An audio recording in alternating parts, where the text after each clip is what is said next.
अस्सलाम वालेकुम दोस्तों, एक और वीडियो में वेलकम ऑल ऑफ यू। बात करूंगा आपसे एमयू लॉ के बारे में। पेपर इसका आज हो चुका है, आप सबने पेपर दे लिया दोस्तों। मैंने भी आपको आंसर की बताई थी, 80 आंसर मैंने बताए थे आपको। रीजनिंग वाला पार्ट मैंने सॉल्व नहीं किया था, टाइम लगता है उसके अंदर। तो बात करेंगे आपसे पेपर के लेवल क्या था, कट ऑफ इसको देखते हुए क्या रह सकती है। ध्यान रहे, कट ऑफ का मतलब होता है जो बच्चे लिस्ट 1 में क्वालिफाई करेंगे किसी भी कैंपस के अंदर, that is called cut off. Waiting पे से फिर इसका क्लियर होता है, फिर वो अलग बात है, उसके बारे में बात मैं आपसे नहीं करने वाला हूँ, उसके बारे में बाद में बात करेंगे। सब्सक्राइब नहीं है तो प्लीज़ कर लें, बेल आइकन दबाएं ताकि वीडियो आप तक टाइम पर पहुंचे। तो जिन लोगों को 2025 की लॉ की तैयारी करनी है, CBT, क्लैट, दोस्तों AMU, JMI, नंबर आपको दिया होगा स्क्रीन पे, आप मेरे कांटेक्ट कर सकते हैं। जिनको शॉर्ट बैच में जाना है, मैक्सिमम 30 स्टूडेंट, वो मेरे आ सकते हैं online offline. Batch coaching provide करवा देंगे। अगर आप हमें सपोर्ट करेंगे 100% तो आप ज़रूर टेस्ट क्वालिफाई कर जाएंगे। ध्यान रहे, बिना आपकी सपोर्ट के कोई भी आपको टेस्ट क्वालिफाई नहीं करवा पाएगा। जो बोले हम करवा देंगे वो आपसे झूठ बोल रहा होगा, क्योंकि आप नहीं पढ़ेंगे तो कैसे क्वालिफाई कर जाएंगे। बिल्कुल सिंपल सी बात है। हमारा काम होता है अच्छे से पढ़ाना, आपका काम अच्छे से पढ़ना। जब दोनों एंड मीट करेंगे जब ही रिजल्ट आपको निकल के आएगा। दोस्तों पेपर का लेवल क्या था पहले बात करूंगा आपसे। तो इंग्लिश के बारे में, तो इंग्लिश वाला पार्ट जो है मेरे ख्याल से अराउंड 25% का पार्ट जो है वो आसान था, बहुत मुश्किल नहीं था। जो बच्चा पढ़ने वाला होगा उसके लिए बात करूँ वो 60% हो गया। दोस्तों रीजनिंग वाला पार्ट दोस्तों जो था वहाँ दोस्तों मेरे ख्याल से पार्ट 50-50 था। आसान सवाल थे, लेकिन सवाल सॉल्व करने वाले थे, टाइम टेकिंग वाले सवाल थे। तो दोस्तों वो पार्ट मेरे ख्याल से 50-50 थे। जो बच्चे बहुत अच्छे पढ़ गए हो शायद वो 20 में से 13 कर गया हो। लेकिन बात कर रहे हैं हम आपसे एक मॉडरेट स्टूडेंट के बारे में, तो उसके लिए दोस्तों मेरे ख्याल से 50-50 पार्ट था। दोस्तों उसके बाद बात करें आपसे तो रीजनिंग जो पार्ट था आपको जो जीके वाला, दोस्तों जीके वाला पार्ट, तो जीके वाला पार्ट भी मेरे ख्याल से 25-15 था।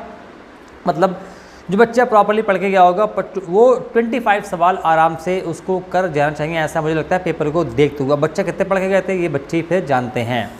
तो ओवरऑल दोस्तों अगर मैं बताऊंगा, अगर मुझसे पूछें आप, जो बच्चा एक मॉडरेट दोस्तों बच्चा होगा उसके हिसाब से दोस्तों ये पेपर जो है वो 55-45 होगा। और जो बच्चा बहुत अच्छे से पढ़ के गया होगा दोस्तों मेरे ख्याल से उसके लिए ये पेपर आसान और मुश्किल का दोस्तों रेशियो होगा 60-38, मतलब 62 से 64 तक आसान रहा होगा।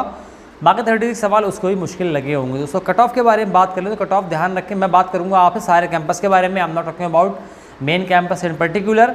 दोस्तों अगर आप सारे कैंपस में लिस्ट 1 में आपका नाम आएगा तो अगर आप दोस्तों जनरल एक्सटर्नल दोस्तों हैं, मेरे ख्याल से कट ऑफ इस सेक्शन में रह सकती है दोस्तों 56 से लेके 59 तक। दोस्तों इससे कम पे दोस्तों मेरे ख्याल से बहुत मुश्किल है। सो अगर आप OBC हैं दोस्तों और आप दोस्तों एक्सटर्नल हैं, मेरे ख्याल से कट ऑफ दोस्तों रह सकती है 54 to 57। सारे कैंपस की बात दोस्तों कर रहा हूँ, लिस्ट 1 की बात दोस्तों मैं कर रहा हूँ। उसके बाद दोस्तों अगर आप SC/ST हैं दोस्तों, मेरे ख्याल से कट ऑफ जो है एक्सटर्नल में रह सकती है अराउंड 50 से लेके 52 तक। सारे कैंपस में लिस्ट 1 की दोस्तों बात मैंने यहाँ पर करी है।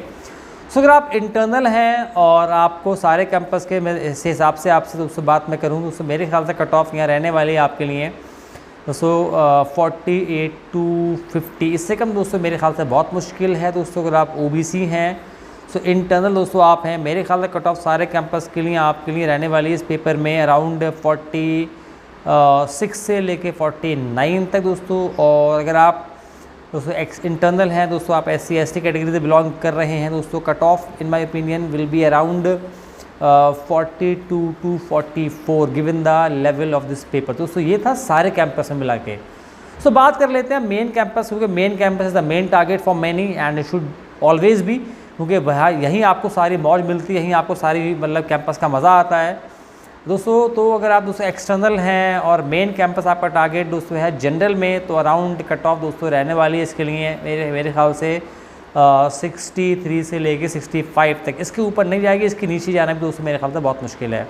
तो OBC दोस्तों अगर आप हैं अराउंड आपको चाहिए लगभग 58 to 60 मार्क, इससे कम दोस्तों मुश्किल है।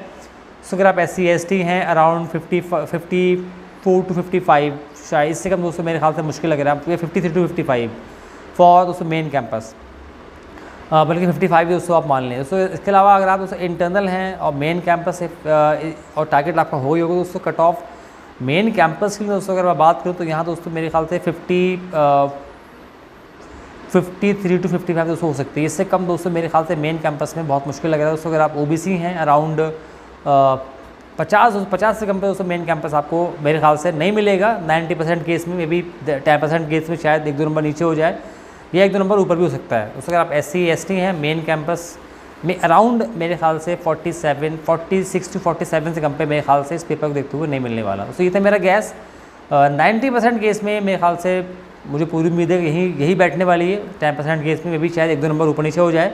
तो ये था मेरा गैस। मिलूंगा आपसे अगली वीडियो में। खुदा हाफिज़।